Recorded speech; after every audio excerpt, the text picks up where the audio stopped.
আসসালামু আলাইকুম international news বাংলায় আপনাদের স্বাগতম। শুরুতে থাকছে শিরোনাম। ট্রাম্পের পদক্ষেপে ইরানের সঙ্গে যুদ্ধের শঙ্কা বাড়ছে। ভেনেজুয়েলায় প্রেসিডেন্ট প্রাসাদের কাছে আবারও গুলি। লাতিন আমেরিকার দেশে দেশে যুক্তরাষ্ট্রের সামরিক অভিযানও কি কৌশল ছিল? বন্দে মাতরম নিয়ে সরব মোদি কেন শেষ পর্যন্ত চুপসে গেলেন? এবার পাকিস্তানের প্রতিরক্ষা বাহিনীর প্রধান হলেন ফিল্ড মার্শাল আসিম মুনির। ভেনেজুয়েলার প্রেসিডেন্ট নিকোলাস মাদুরোকে যুক্তরাষ্ট্রে তুলে নেওয়ার ঘটনার পর মধ্যপ্রাচ্যে উত্তেজনা নতুন মাত্রা পেয়েছে। ঘটনার কয়েক ঘণ্টার মধ্যেই ইসরায়েলের রাজনীতিবিদ ইয়াইর লাপিদ তেহরানকে সতর্ক করে বলেন, ভেনেজুয়েলায় যা ঘটেছে ইরানের শাসকদের তা গভীরভাবে পর্যবেক্ষণ করা উচিত। আল জাজিরা জানায়, মাদুরোর বিরুদ্ধে অভিযান শুরুর আগে মার্কিন প্রেসিডেন্ট ডোনাল্ড ট্রাম্পের সঙ্গে বৈঠক করেন ইসরায়েলের প্রধানমন্ত্রী বেনিয়ামিন নেতানিয়াহু। সে সময় ইরানের বিরুদ্ধেও হামলার হুমকি দেওয়া হয়। বিশ্লেষকদের মতে ভেনেজুয়েলায় ট্রাম্প প্রশাসনের এই পদক্ষেপ ইরানের সঙ্গে সরাসরি সংঘাতের ঝুঁকি বাড়িয়েছে।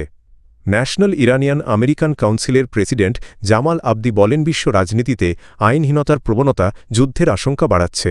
ট্রাম্প যদি ইরানের বিরুদ্ধে পদক্ষেপে ইসরায়েলকে সমর্থন দেন তাহলে সংঘাত আরও ঘনীভূত হতে পারে। এদিকে মার্কিন পররাষ্ট্রমন্ত্রী মার্কো রুবিও ইঙ্গিত দিয়েছেন, মাদুরোকে তুলে নেওয়ার ঘটনা যুক্তরাষ্ট্রের প্রতিদ্বন্দ্বী রাষ্ট্রগুলোর জন্য একটি বার্তা। পাল্টা প্রতিক্রিয়ায় ইরানের সর্বোচ্চ নেতা আয়াতুল্লাহ আলী খামেনি বলেছেন, ইরান শত্রুর কাছে নতি স্বীকার করবে না। গত সপ্তাহে ট্রাম্প হুঁশিয়ারি দেন, ইরান যদি ক্ষেপণাস্ত্র বা পারমাণবিক কর্মসূচি পুনর্গঠন করে তাহলে যুক্তরাষ্ট্র পুনরায় হামলা চালাবে। এর আগে গত জুনে ইসরায়েল ও যুক্তরাষ্ট্র ইরানের পারমাণবিক স্থাপনায় হামলা চালায়।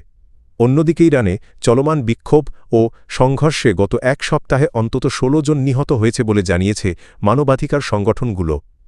তীব্র অর্থনৈতিক সংকটকে কেন্দ্র করে শুরু হওয়া এই বিক্ষোভকে সাম্প্রতিক বছরের সবচেয়ে বড় আন্দোলন হিসেবে দেখা হচ্ছে। এ পরিস্থিতিতে ইসরায়েলি প্রতিরক্ষা বাহিনীকে ইরান, লেবানন ও পশ্চিম তীর ঘিরে সম্ভাব্য যুদ্ধের প্রস্তুতি নিতে নির্দেশ দেওয়া হয়েছে। বিশ্লেষকদের মতে ভেনেজুয়েলা থেকে শুরু হওয়া এই ঘটনা প্রবাহ বিশ্ব রাজনীতিতে নতুন করে সংঘাতের আশঙ্কা তৈরি করেছে। ভেনেজুয়েলার রাজধানী কারাকাসে প্রেসিডেন্ট প্রাসাদের কাছে সোমবার গভীর রাতে গুলির শব্দ শোনা গেছে। একাধিক প্রত্যক্ষদর্শী এ তথ্য নিশ্চিত করেছেন। সরকারি সূত্র জানায়, অন্তর্বর্তী প্রেসিডেন্ট দেলসি রদ্রিগেজ শপথ নেওয়ার কয়েক ঘণ্টা পর মিরাফ্লোরেস প্রেসিডেন্ট প্রাসাদের ওপর দিয়ে একটি অজ্ঞাত ড্রোন উড়ে যায়। এ সময় নিরাপত্তা বাহিনী পাল্টা গুলি ছোড়ে। প্রাসাদের আশপাশের বাসিন্দারা জানান, প্রায় ১ মিনিট ধরে গুলির শব্দ শোনা গেলেও তা যুক্তরাষ্ট্রের সাম্প্রতিক সামরিক অভিযানের মতো তীব্র ছিল না। কেউ কেউ আকাশে লাল আলো দেখতে পান, তবে কোনো উড়োজাহাজ দেখা যায়নি। সামাজিক যোগাযোগ মাধ্যমে ছড়িয়ে পড়া ভিডিওতে আকাশে ট্রেসার বুলেটের মতো আলো দেখা গেছে এবং গুলির পর নিরাপত্তা বাহিনীর সদস্যদের দ্রুত প্রাসাদের দিকে যেতে দেখা যায়। এর আগে শনিবার সামরিক অভিযানের মাধ্যমে ভেনেজুয়েলার প্রেসিডেন্ট নিকোলাস মাদুরো ও তাঁর স্ত্রীকে যুক্তরাষ্ট্রে নিয়ে যাওয়া হয়। এরপর দেশটির ডেপুটি প্রেসিডেন্ট দেলসি রদ্রিগেজকে অন্তর্বর্তী প্রেসিডেন্ট হিসেবে নিয়োগ দেওয়া হয়। সরকারের ঘনিষ্ঠ একটি সূত্র জানিয়েছে, সাম্প্রতিক ঘটনার পরও ভেনেজুয়েলায় পরিস্থিতি এখনও নিয়ন্ত্রণে রয়েছে। এ ঘটনায় এখন পর্যন্ত সরকারিভাবে বিস্তারিত কোনো বক্তব্য দেওয়া হয়নি। গত ২ শতকে যুক্তরাষ্ট্র লাতিন আমেরিকা, মধ্য ও দক্ষিণ আমেরিকা এবং ক্যারিবীয় অঞ্চলে প্রকাশ্যে ও গোপনে বহু সামরিক অভিযান চালিয়েছে। ভেনেজুয়েলা সর্বশেষ সেই তালিকায় যুক্ত হল। গত শনিবার ভোরে যুক্তরাষ্ট্রের সামরিক অভিযানে ভেনেজুয়েলার প্রেসিডেন্ট নিকোলাস মাদুরো ও তাঁর স্ত্রীকে দেশ থেকে তুলে নিয়ে যাওয়া হয়। কোনো সার্বভৌম দেশের প্রেসিডেন্ট ও ফার্স্ট লেডিকে এভাবে আটক করে বিদেশে নেওয়ার ঘটনা আধুনিক ইতিহাসে বিরল। তবে এর আগে ১৯৮৯ সালে পানামায় হামলা চালিয়ে প্রেসিডেন্ট ম্যানুয়েল নোরিয়েগাকে আটক করেছিল যুক্তরাষ্ট্র। বিশেষজ্ঞদের মতে লাতিন আমেরিকায় যুক্তরাষ্ট্রের সামরিক ও রাজনৈতিক হস্তক্ষেপের ইতিহাস দীর্ঘ। ১৯ শতকের শেষভাগ থেকে ২০ শতকের শুরু পর্যন্ত মধ্য আমেরিকায় পরিচালিত অভিযানগুলো বানানা ওয়ার্স নামে পরিচিত, যা মূলত মার্কিন কোম্পানির স্বার্থ রক্ষায় পরিচালিত হয়েছিল। ১৯৩৪ সালে president Franklin D Roosevelt good neighbour policy ঘোষণা করে এ অঞ্চলে হস্তক্ষেপ না করার অঙ্গীকার করেন। তবে শীতল যুদ্ধের সময় যুক্তরাষ্ট্র আবারও সক্রিয়ভাবে লাতিন আমেরিকার বিভিন্ন দেশে বামপন্থী সরকার উৎখাতে গোপন অভিযানে জড়ায়। এই অধিকাংশ অভিযান পরিচালিত হয় যুক্তরাষ্ট্রের কেন্দ্রীয় গোয়েন্দা সংস্থা সিআইএর মাধ্যমে, যা ১৯৪৭ সালে প্রতিষ্ঠিত হয়। কিছু অভিযান সফল হলেও অনেকগুলো ব্যর্থ হয়েছে। বিবিসির বিশ্লেষণে বলা হয়েছে ভেনেজুয়েলায় সাম্প্রতিক অপারেশন অ্যাবসলিউট রিসলভ যুদ্ধের পর লাতিন আমেরিকায় যুক্তরাষ্ট্রের সবচেয়ে বড় সামরিক অভিযান।